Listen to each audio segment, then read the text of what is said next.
podcast. So we were driving through the German countryside in search of that night's venue. We were getting close, and it seemed like there shouldn't be a venue out here, but we were trusting the GPS to get us where we needed to go, okay?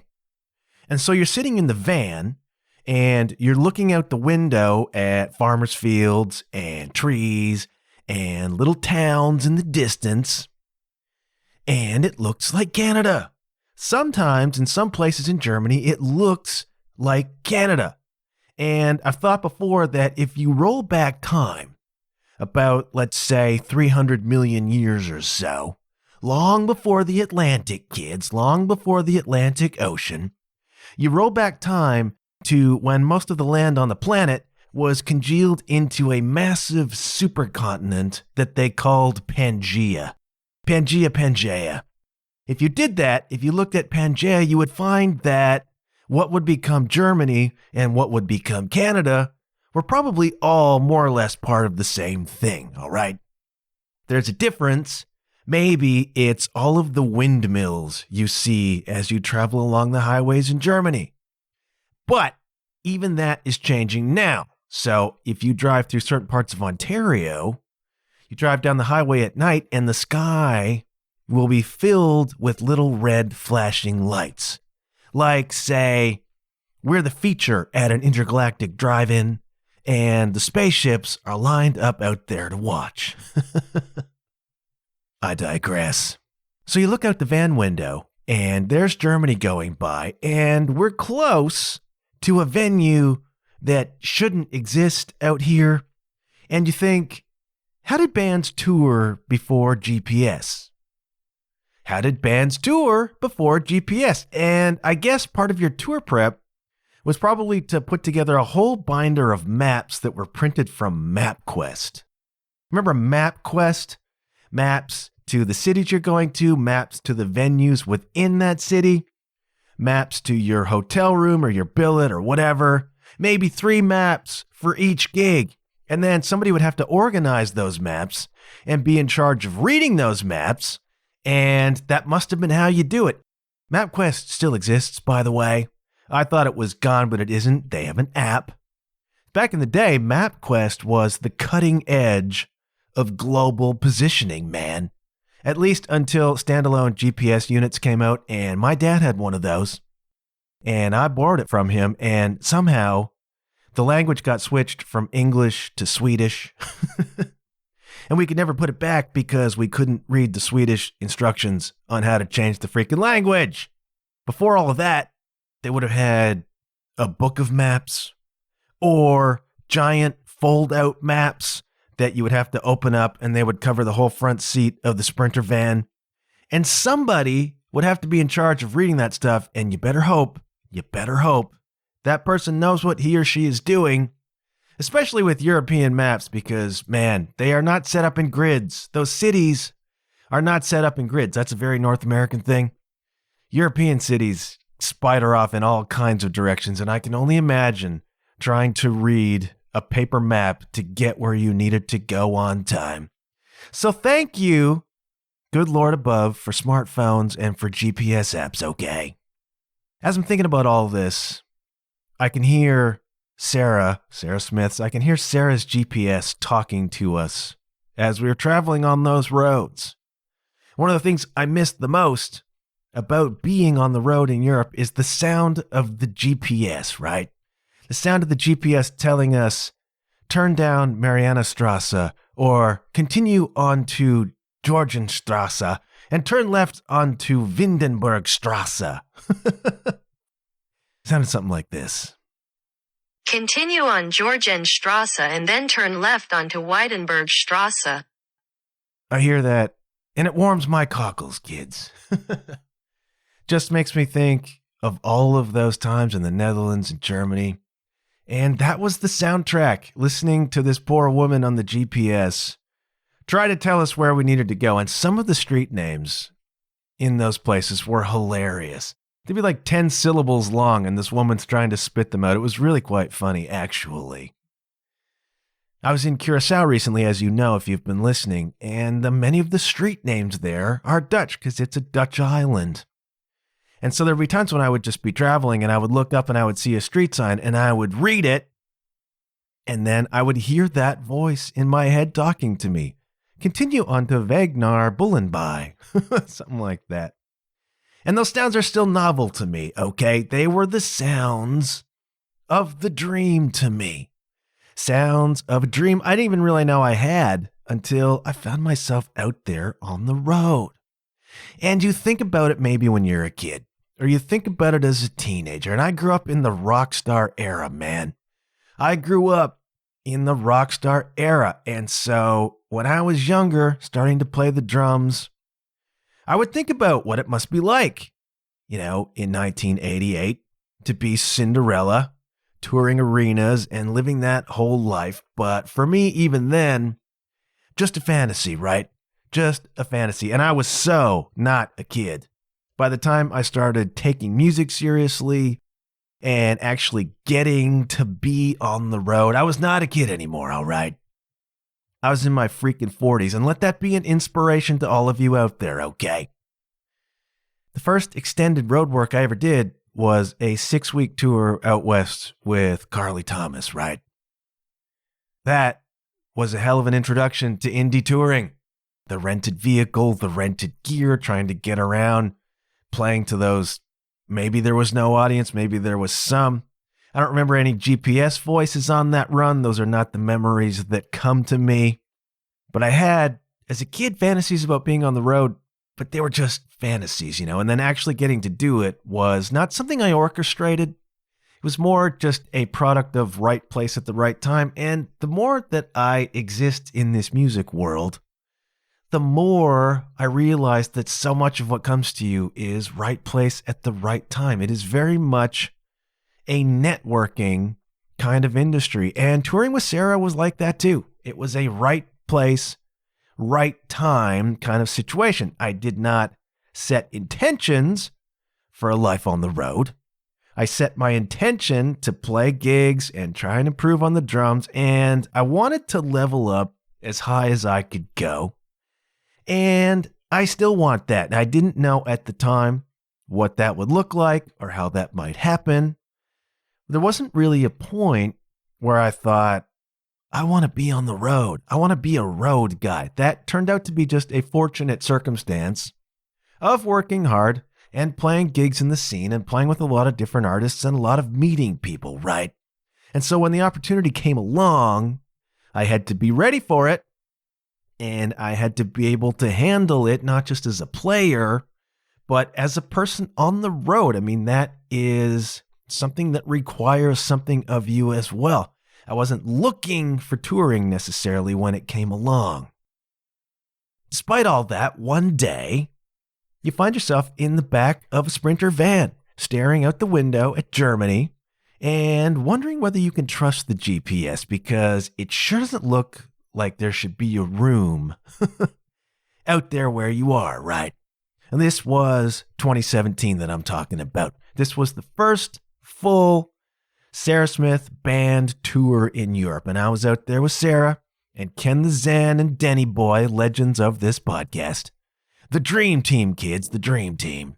And I had been to Europe before, but I had not been to Germany, and certainly not in this capacity as a traveling musician. And how freaking novel is that? I felt the novelty right away. I continued to feel the novelty all the way through. I've done 4 such tours over there, and I never lost that sense of novelty. And I miss the voice on the GPS.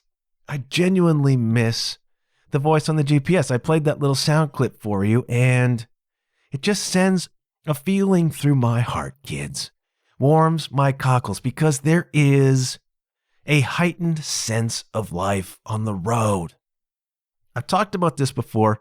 It's very difficult to describe in words, all right?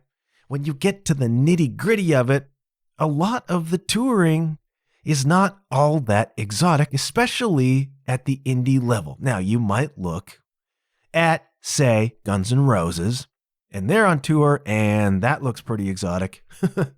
Or Iron Maiden looks pretty exotic, kiting in on their own private jet flown by Bruce Dickinson. Or even maybe, that's the very highest level, even a couple levels below that. When I first started this program, one of the first interviews I did was with Jason Tate, all right? That's a highlight of my broadcasting life, by the way, talking to Jason Tate. And at the time, he was touring with Bahamas. And he told a story about being on the road, I want to say with Jack Johnson. Bahamas was opening for Jack Johnson in the States. And they'd be in New England or someplace like that. And the food backstage at the gig, the hospitality, would be fresh caught freaking lobster. Now, you don't have to like lobster to understand that a fella could get used to touring on a level like that. Of course. There can be traps in that kind of touring as well, because sometimes the food backstage is not fresh caught lobster, but a giant bowl of freaking cocaine. And that, kids, is where you begin to run into problems, because when you reach a level, everything is available to you. And so every vice that exists in you can be awoken. It's a dangerous game sometime, but either way, there's this heightened sense of life on the road. And that's something that's very real for me. One of the great intoxicants of touring for me is simply the idea that I'm touring. And you might not see anything all that exotic in, say, Eisenach, Germany, or Winterswijk, Netherlands, or any of the other small towns we've played along the way. But for me, it was always just amazing to be in those places playing music. And I loved the whole damn grind of it, all right? I loved the whole freaking schedule. Hotel breakfast at 7:45 to beat the 8 o'clock cutoff. Van call at 9, drive 4, 5, 7 hours to the venue, load in, set up, sound check into the next hotel, van call at 6, get to the venue, do the whole freaking thing, play the show, tear down, talk to the people in the audience, load out, hang around, back to the hotel, maybe have a little wine, unwind with the lads. Then it's hotel breakfast at 7:45 to beat the 8 o'clock cutoff, van call at 9, and off you go. And there are stretches of time during a tour like that where that's really every day. That can go on for a couple weeks, just that same grind over and over and over again. It's kind of a Groundhog Day, but I love it. I love all of it, man. I really freaking do. I like feeling that it's possible to live the dream. And how can you deny that it's possible to live the dream when you're in the process of living it? Every day, you find yourself in this flow of what could be. And that exists even if some of the days are rough. And we had some rough days, all right. I talked recently on the podcast about the virus of the van in 2017. And I think now about this story I'm telling. Because by the time we got to the gig we were looking for, which was at a room called the Texas River Ranch in Leer, Germany, we were probably about 3 weeks into a 4-week tour, and we had all been so freaking sick, man. The virus of the van, as I've said, became a character in the freaking story. This amorphous, invisible thing that we just seem to be fighting every freaking day, man. And it was brutal. We canceled shows. Sarah lost her voice. This thing just knocked us on our butts, man, from about 3 days in. Constant, just exhaustion, congestion, sore throat, headache, just brutal, man. And Sarah's driving through all of this. That took a hell of a lot of stamina and courage a lot of that time. And that is apart from lobster backstage, but you also get this dealing with the hard stuff that can happen. And you can't just shut it down and go home.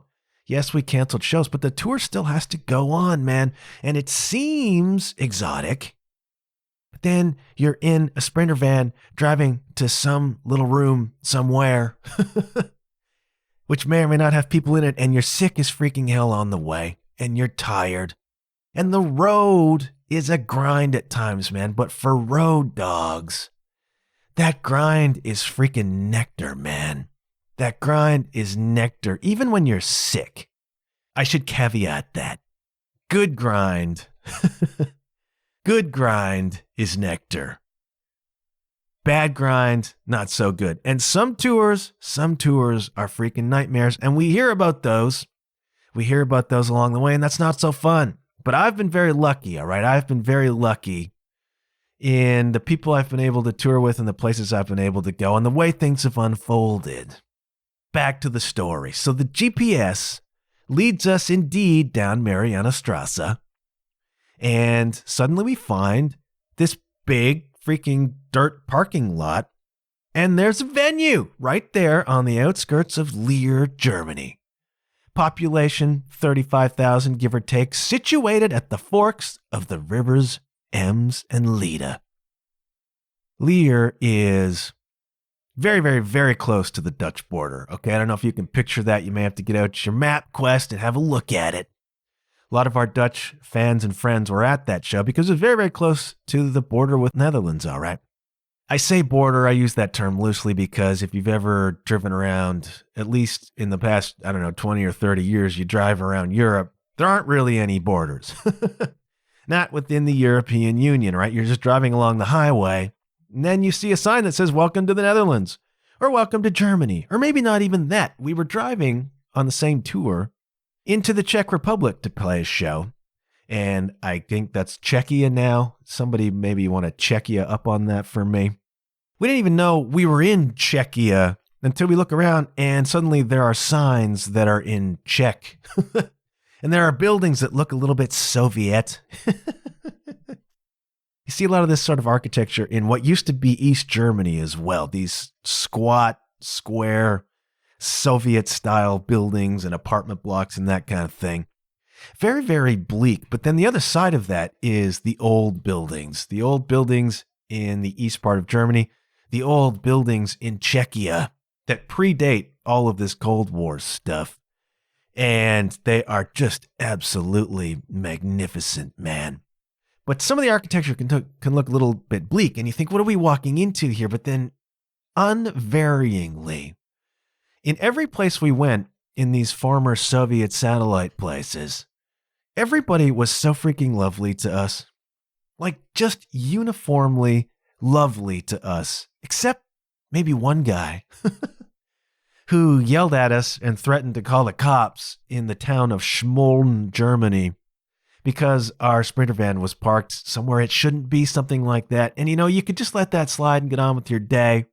But I gather in that part of the world, they're still sticklers on the rules. I think that's a legacy of the Soviet system. This guy wasn't having it, and so he told us he's calling the cops if we don't move that freaking thing. And now that I'm thinking about it, also in the town of Schmoln, we went to the venue we were playing that night, which was on the outskirts of town, and I've talked about it before. I did an episode about bone music 8,000 years ago. And we got to the venue, and we saw two doors, and we took the one on the left and opened it up, and in we went, and it was dark in there, except a little light filtering out of another room. All of a sudden then, a bunch of dogs are running at us barking, and a very, very unfriendly looking dude.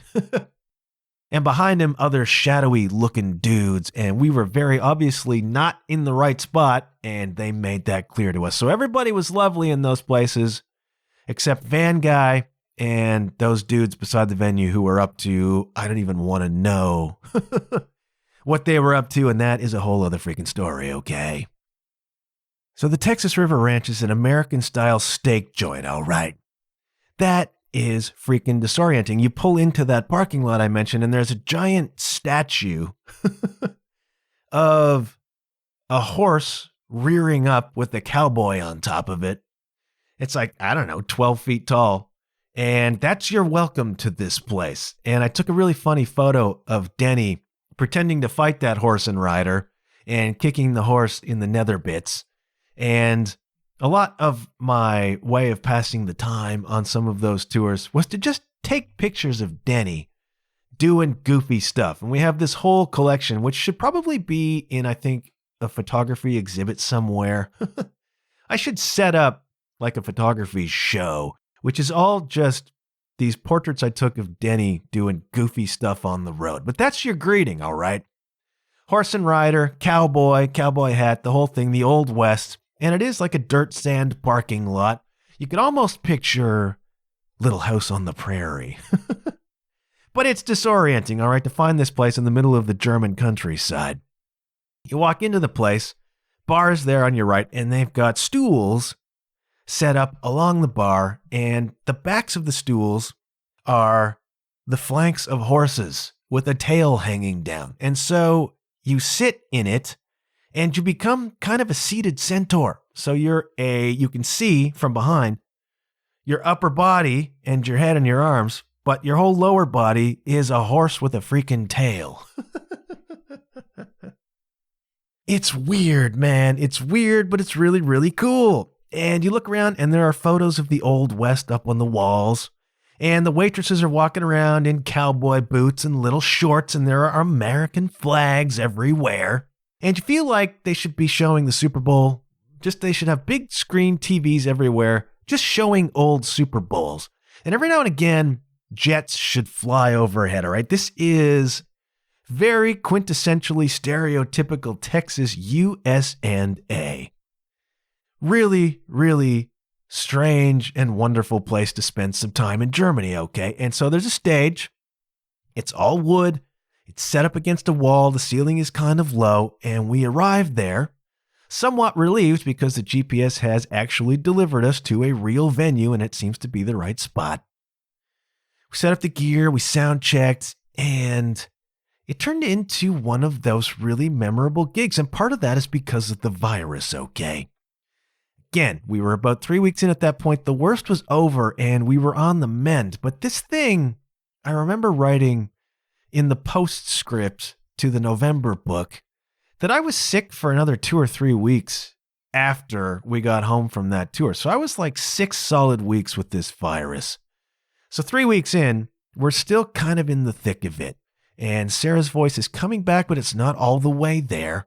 And we're all tired. And so we've got to accommodate this situation, okay? And that is life on the road. You can have this routine that I described where you fall into hotel breakfasts and van rides and sound checks, but there's always just a little hint of improv at work, okay? So there were songs in the set list that we had been doing that we just couldn't do anymore because Sarah's voice just couldn't handle it.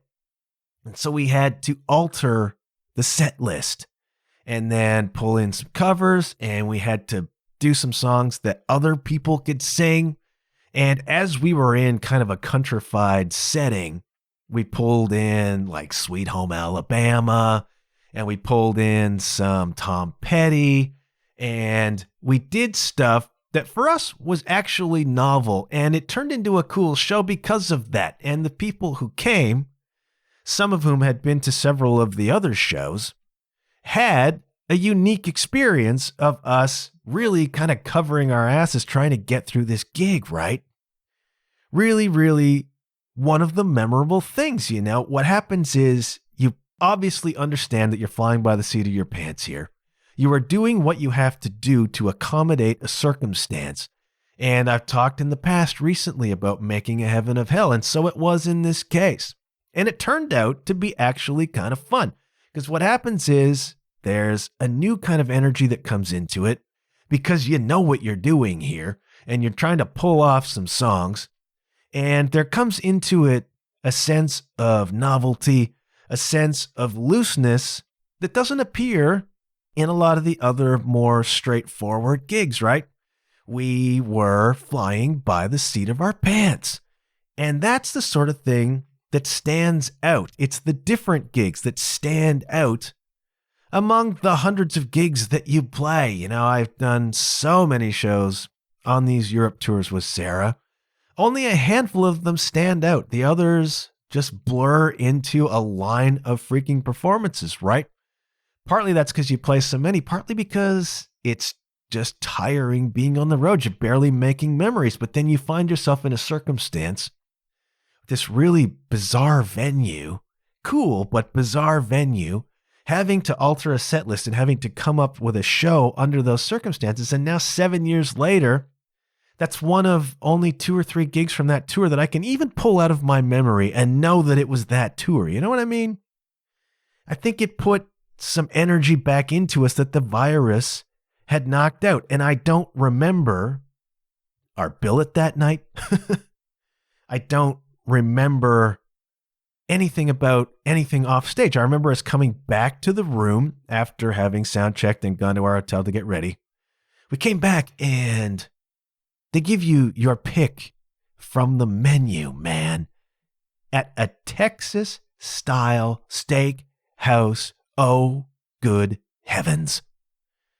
So many times you play shows, especially in North America, where they will give you perhaps a food discount in the band, or they'll give you some drink tickets, and that's not everywhere. I mean, there have been rooms that I've played in Canada, rooms that I've played in the States, where they really looked after us, but that's not as common as you might hope for, whereas over in Europe, it really, really is. So we're there, and they got steak, they got baked potatoes, they got whatever everybody else ordered. There was big, beautiful, heavy German beers to be had, and we ate dinner, I remember this, with a group of our friends. The people by this point in the tour had become, we were calling them super fans, but by this point they were becoming friends. A lot of them had turned up at several gigs, and we got to know them a little bit. And so it was this really warm kind of moment where we're starting to feel better. We're eating extraordinary food in an amazing freaking restaurant with some friends. I mean, these are indelible and enduring tour memories, And I know I ordered a steak, and at the time I was ordering it, I was really looking at the ribs that I saw going by, I had, at that point in time, begun to substantially curtail my ingestion of red meat. It's curtailed even further now. But when you find yourself in those circumstances, man, you go for it. And I'm justifying this because I had been sick for 3 freaking weeks, and I figured little iron, little protein, that's going to go a long way towards helping me recover, okay? So in this case, it was medicine. It's a dangerous game though, okay? Because you do want to have some food in your stomach, I think, before you play. You do not want to go up there on an empty stomach because you'll run out of gas, all right? This is still a high energy show. And as you know by now, energy was at a freaking premium by this point in the tour. But you don't want to eat too much. You eat a big steak dinner with a baked potato, and then half an hour later, you're on stage. And that sucks. That was, you know what it's like at Thanksgiving dinner, and you eat too much freaking turkey and then a huge slice of your grandma's Dutch apple pie. And you roll over to the couch and you unbutton one of the buttons on your belt because it's uncomfortably full, right? It's freaking painful. You don't want to go on stage like that, especially as a singer. Now, it wasn't an issue for Sarah because she doesn't eat meat. So she did not ingest just the level of heavy duty freaking calories, right? Fine for her. The rest of us, though, becomes a bit of a problem. And you know what? I don't eat a lot of meat anymore, but were I back in that scenario, I think I'd do it again. I think sometimes you just have to suck the marrow, man. I know that might not be a popular opinion in some circles, but there are times when I think you gotta live. And so were I in that circumstance again, I think I would do it again too, right? So we eat, we go up on stage to play, and the gig was great. The gig was great because of all that novelty I talked about, and we actually did really, really well. One of the things that can happen on a tour is that you begin to pressurize yourself in some ways. So you're playing show after show after show, and especially if you're me and you're really self-conscious about your performance and you're really just always racked with a little bit of self-doubt, you tend to play a little bit too tight, and it can get tighter and tighter and tighter. And the consequence of that is often that you play less and less and less well, which only ramps up your self-doubt. You can get into this cycle that becomes really, really toxic. In this case, because we knew we were flying by the seat of our pants. We knew we were trying to pull off something here, and that collective kind of looseness came into it, and we were all in it together. This kind of novel energy in it. We actually played really, really well. And I think we really embraced the moment on that gig, you know, because it's just us. At that level, it was us against the freaking world, man. And that is the thing about being on the road as an indie or in a smaller touring act, right? If you're at a higher level, you probably have a road manager. You might have a crew. You might have your agent back home or a label. When things are rough and difficult and you need help in those cases, there are people around to help. There's a crew there to help. There's a road manager to take care of stuff, or a driver. My kingdom for a freaking driver, right? Our level, no. It's just us. And you pull together and you handle it and you do the best you can with it, or you fall apart, you know? And we did the best we could with it. In that strange, wonderful room with those great people around us, we did a great freaking job that night. And that's why now, 7 years later, that gig stands out to me. Because the road can demand so much of you. And those tours were freaking intense, man. They were a physically intense scenario. They took a toll. One of the tours we did, we hit the ground in Amsterdam after a freaking red-eye flight. And we played that night, and we played 19 consecutive nights from landing, okay, without a single break. That's where I talk about this schedule that gets into your mind, right? Breakfast, band call, drive, sound, all that stuff. It really sets in on a 19-night freaking run, man. And on most of those tours, we played every day because we had to play every day because we needed to make the money to meet those overheads, man. And the wheels just keep grinding away at those highways. You think of, at least I do, the Sloan song, Money City Maniacs. You take the heart of a traveling band, you'll never understand that all they know is the yellow line. I really love the fact that I understand what that means. That's what tells me the novelty still exists, man, because I've known the yellow line. And that is just the feeling of an accelerated life. Living the dream. I still feel that. And there are times when I have to remind myself of that because it's all changed so much since the pandemic in the music scene and in my own personal music scene. Things have changed so freaking much, man. I'm digressing again. So we're tearing down after the show, right? We've played the Texas River Ranch. We've done the thing. And a bunch of our fans/friends have stuck around to hang out and chat. And this whole community exists, right? I'm still in touch with a bunch of them and I miss them. And we've played the Texas River Ranch a few times, and it became a ritual starting that night to take a group photo around this huge round table right in the center of the venue. And the first night we played there was the first night we did this. And so we have this group photo of the people who hung around and the band. And warms my cockles too, man. It's just becomes part of the story, becomes part of the lore of those tours. And so later we're packing up the gear, right? Because we don't have a crew. We're in charge of our own stuff. I'm packing up drums. Everybody's packing up their stuff. Ken the Zen comes over to me and he whispers, somewhat cryptically, I hooked you up, man. Hooked me up? What does he mean he hooked me up? That can mean a lot of things, all right? In the music biz, that can mean a lot of things.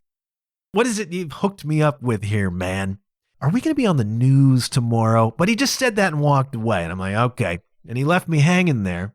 And we finished backing up. And the fans, God love them, were always eager to help us carry our gear out to the van and stuff. And so we're doing that. And I hadn't thought too much more about Ken having hooked me up until he appeared before me, holding in his hands 2 styrofoam containers. And he handed them to me. And they were heavy. I remember they were heavy, and they were heavy because inside were stacks of freaking ribs, man. Ken the Zen knew I was looking at the ribs as I was ordering that steak, and he indeed hooked me up, and the venue just gave them to us, man. At some point in the evening, Ken went up to one of the waitresses, whoever, and he said, any chance of us getting some ribs to go? And whoosh, there they were. And that happened in so many places.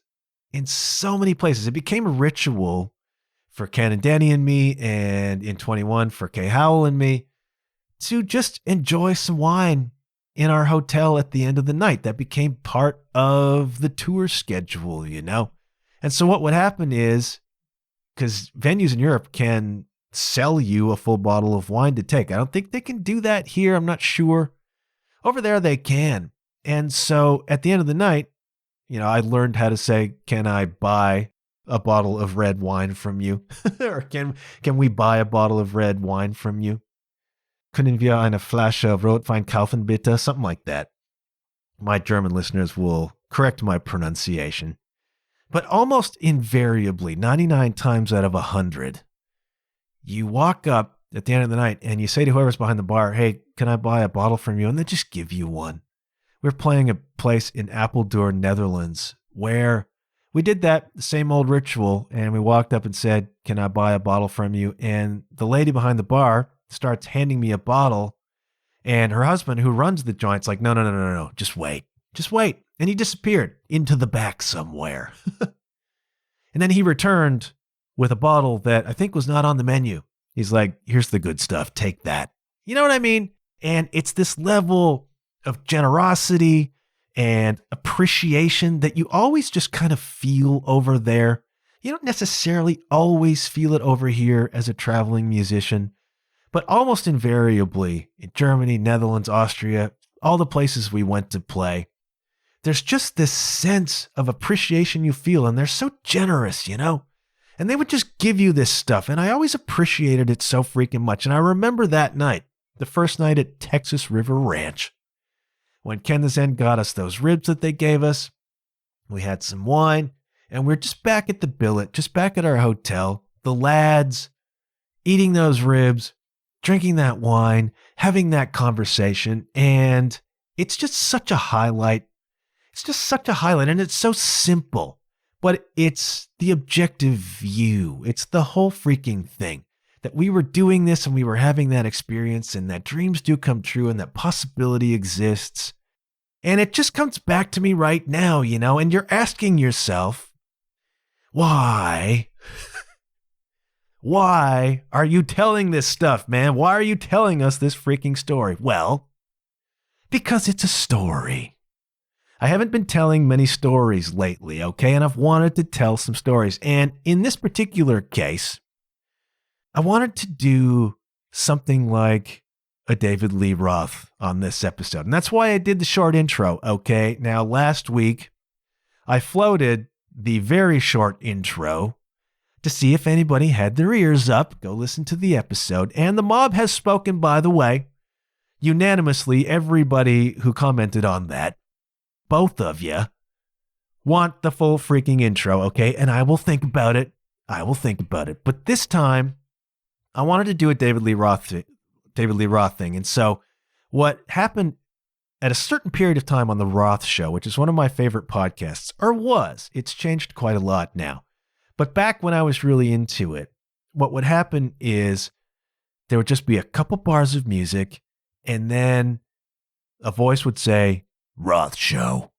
And another couple bars of music, and then bam, Dave would just start telling a story. It was like a 5 or 6 second intro. Roth Show. And then he'd be in. He'd be talking about 1974 in Pasadena, California. And he'd be talking about lowrider cars or t-shirts or something to do with Edward Van Halen when they were teenagers, you know? And I just love that way of coming into this sort of semi-cold open into the show. And so I tried with my limited technical capacity to replicate that at the beginning of this episode. And you may love that or you may hate that, but it's an homage to the Roth Show, which when it was at what I consider when it was at the point where I was listening to it a lot because I liked the format he was using, I loved that. And that's what he used to do. And it's just like right into it. Now, people do not have the attention span in a lot of cases anymore for a 20, 30-second show intro. You lose them right off the bat, right? Even the one I did on this episode is probably too long.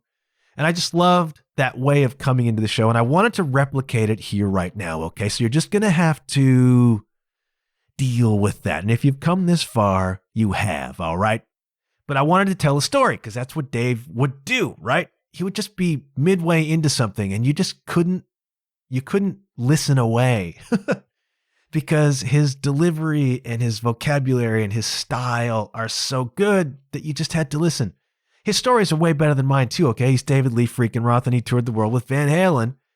I don't have those stories. I got the Texas River Ranch, so I gave you that one. The other reason it came to mind was, the Curacao thing where I was hearing those Dutch street names in my head in the GPS's voice.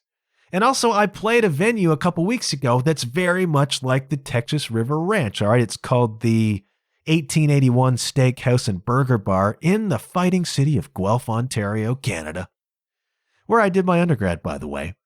And it was very much like that. I was there with Lindsay and the Lonelys, a very appropriate act for a venue like that.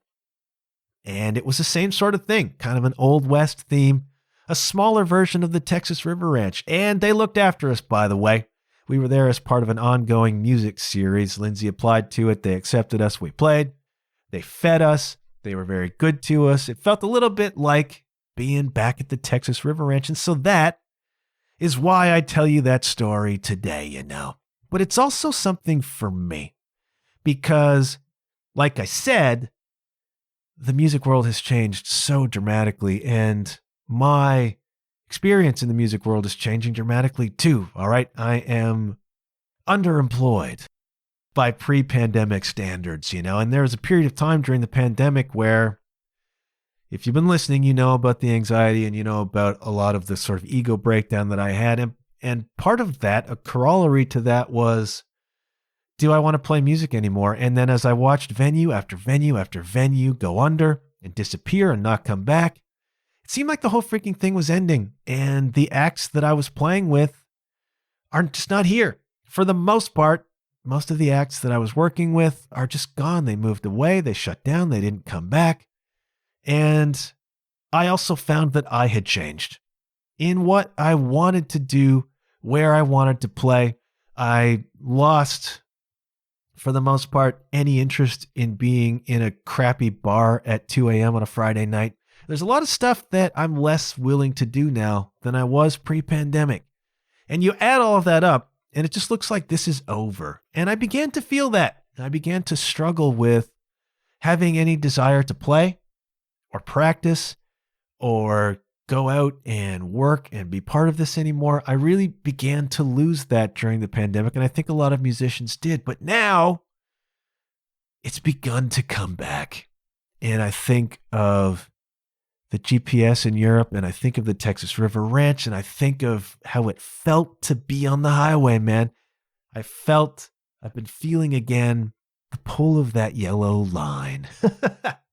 And so I wanted to tell that story for my own edification. I wanted to re-immerse myself in the experience of doing that, in the experience of living like things are possible, you know? I haven't felt that in a long time, and I haven't felt the desire to be part of that in a long time. But it's back now, and it comes to you via the Texas River Ranch. So I give you this week, kids, a road story and a nod of the 10-gallon hat to the Roth Show, as well as the Patreon plug, which I'm going to do very, very quickly because you've heard it by now. I do have a Patreon page for this podcast. All right, it's patreon.com/JohnHuffPodcast. If you're getting something from this, if you enjoy the stories, if you enjoy the edification, the education, whatever it is you're getting from this that keeps you coming back, I would humbly ask you to consider supporting what I'm doing on Patreon. I have one tier of membership. It's $5 a month. You can think of it, as I always say, of tipping me $1.25 for each episode. If we were at the Texas River Ranch together, sitting in those stools with horses' tails and hooves as our lower half, if you would purchase a big, heavy German brewski for me, a brewski beer, consider supporting on Patreon, okay? $5 a month, patreon.com/JohnHuffPodcast. I have merch, john-huff.com/shop, t-shirts, mugs, etc. Word of mouth, kids. Word of mouth is still the best advertising for a podcast because I've tried a lot of the other ones and they don't amount to squat.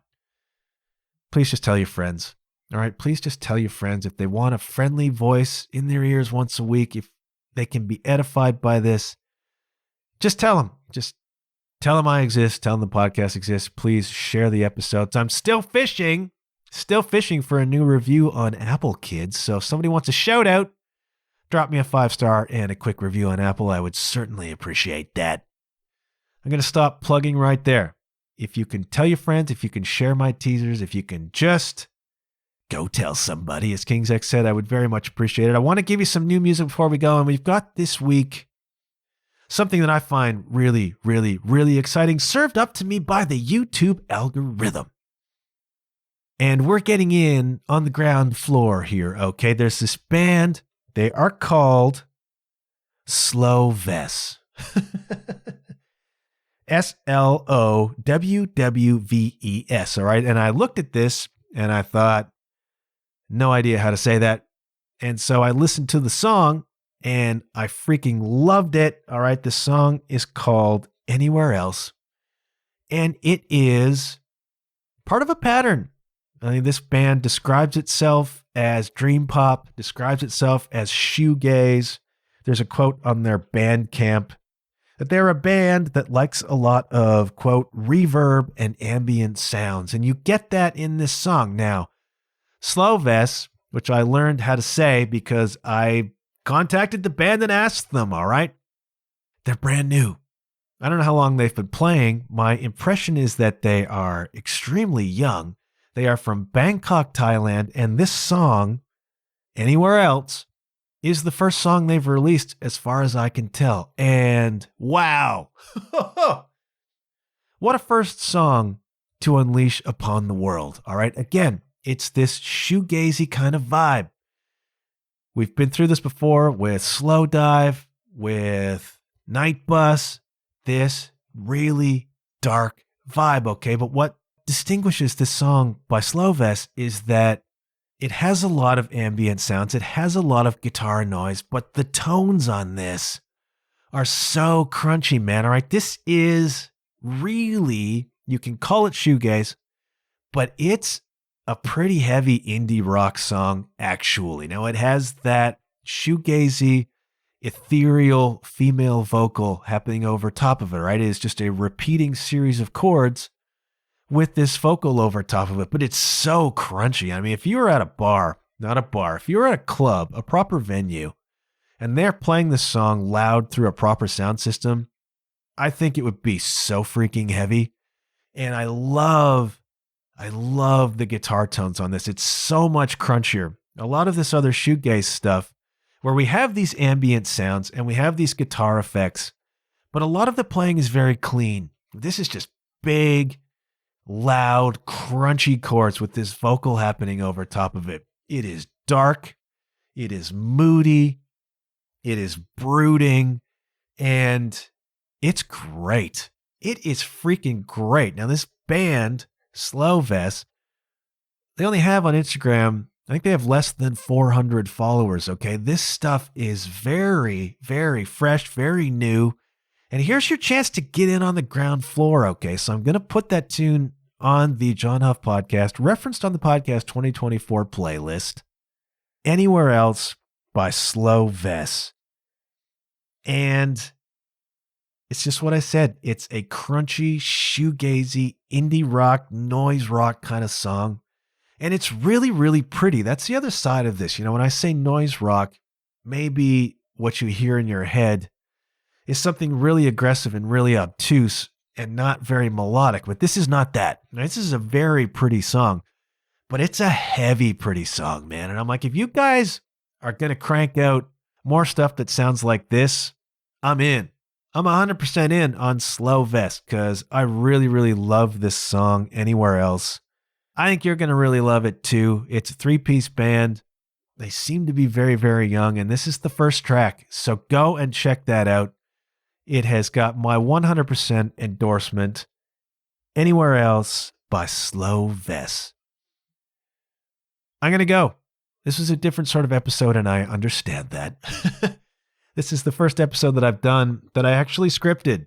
I went off script, but a lot of this stuff was scripted. I've never done that before, all right? I've scripted out certain passages of things, paragraph here and there. I've never delivered a scripted episode.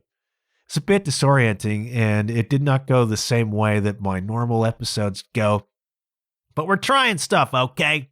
This is a period, this is a season of experimentation. So if you dug this, if you dug the road story, a sort of side or style of doing things, please do drop me a line and let me know. All right, I'm throwing a lot of different stuff at you these days. Some personal development, some history, occasional interviews, this story kind of episode. Want to know what you're feeling out there, kids, all right? But I'm going to go for now. Going to shut up, shutting up. Hey, remember, good things do happen when you put yourself out there. Thank you ever so much for listening. And hey, kids, I'll check you later. Yeah.